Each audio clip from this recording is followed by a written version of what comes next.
welcome to New Life Church. I'm Alex. A big welcome to everyone, particularly if it's your first time, and a big hello to those of you joining us at home. It's so great to see you. I hope you remember what we've been doing so far. We're well into our story about Moses now, and so get ready for more about Moses and God and his people, and a little bit about how God wants to live at the centre of his nation.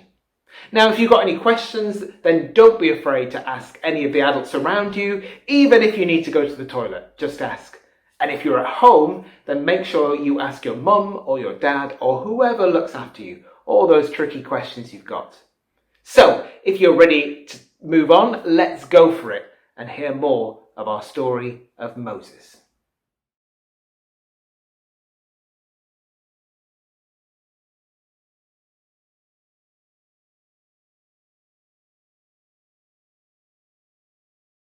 Do you remember our story from last week?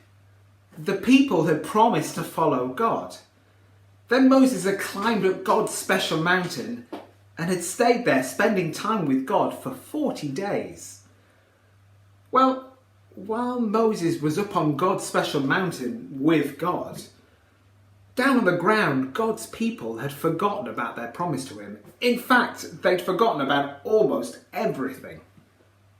They went up to Moses' brother, who was called Aaron, and they said, "Moses brought us out of Egypt, but nobody knows where he's gone. Make us a new God who will lead and protect us." I mean, Moses had been gone for just a few weeks. The people were camping at the foot of God's special mountain, and they could see the cloud where God's presence was, right at the top. God had parted the waters of the Red Sea and rescued them from the Egyptian army. God was giving them food every morning and every evening. He provided water for them whenever they needed it. How could God's people forget all of that? But forget they did.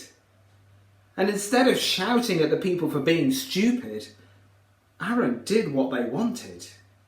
He gathered in all their gold jewellery and he melted it down to make... Well, what do you think he made? Maybe you could shout a suggestion out. Do you think so? That's quite a good suggestion. Well, maybe, maybe not. Well, he made out of all of this gold a cow. A golden cow. Okay, this might not look much like a golden cow, but I have to say it is quite hard making a golden cow out of yellow fondant and a cake. And the people said, "This is the cow. This is the God that brought us out of Egypt." They ate and they sang and they drank and they praised the cow. They carried on like idiots. Meanwhile, up on the mountain, God knew what the people were up to and was angry. "Moses, get down to the people. They're acting like fools. They've forgotten about me and they've forgotten about you and are worshipping a cow made of gold instead. I'm angry enough to kill them." But Moses tried to get God to change his mind. "You've brought the people so far," he said. "Don't destroy them now. Remember the promise you made to Abraham and Isaac and Jacob." And God changed his mind and let the people live. Well, Moses ran down the mountain with the 2 flat stones on which God had written the 10 Commandments. He saw the people dancing and singing and worshipping the cow. He was so angry that he threw the flat stones onto the ground and smashed them. He went over to the cow and melted it down. He ground it up and he sprinkled it all into the people's water supply and he made them drink it.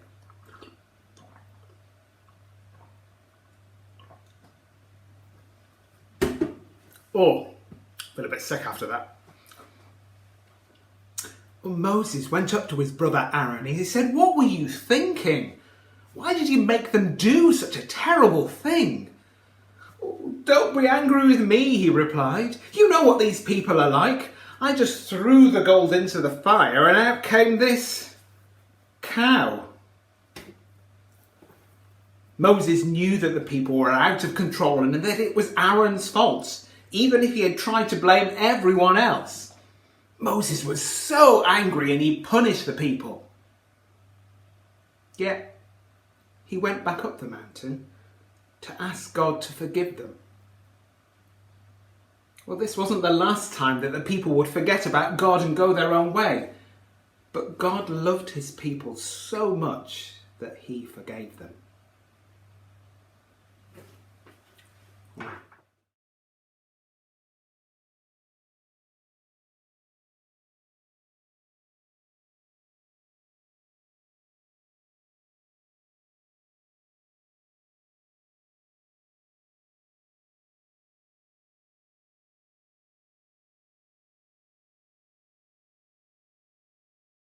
So it's time to learn a bit of our memory verse again. You might be able to remember the whole thing, and if you can, then well done. We're going to learn a few signs to help us remember it this week, so maybe next week you can perform the whole thing together. So our signs are these. The first bit goes, I am the Lord your God. Should we do that together? It goes, I am the Lord your God. The next bit is, I am merciful and very patient with my people. So those signs are merciful, patient, and people. So the whole, from the beginning, we'll do, I am the Lord your God. I am merciful and very patient with my people. The next bit is, unsurprisingly, like this. I show great love and I can be trusted. I should move that a bit further back so you can see it. Trusted. So it's, I show great love and I can be trusted. Should we do the whole thing? I am the Lord your God. I am... Oh, see, I've forgotten it now. Do you think you can help me out? Let's try it once more. I am the Lord your God. I am merciful and very patient with my people. I show great love and I can be trusted. Now, who can tell me where this verse comes from? Can you shout it out now? Well, I hope you said Exodus 34 verse 6 because that's where it comes from. Let's do the whole thing one more time. Are you ready? After 3. 1, 2, 3. I am the Lord your God. I am merciful and very patient with my people. I show great love and I can be trusted. Exodus 34 verse 6. Got it? Great.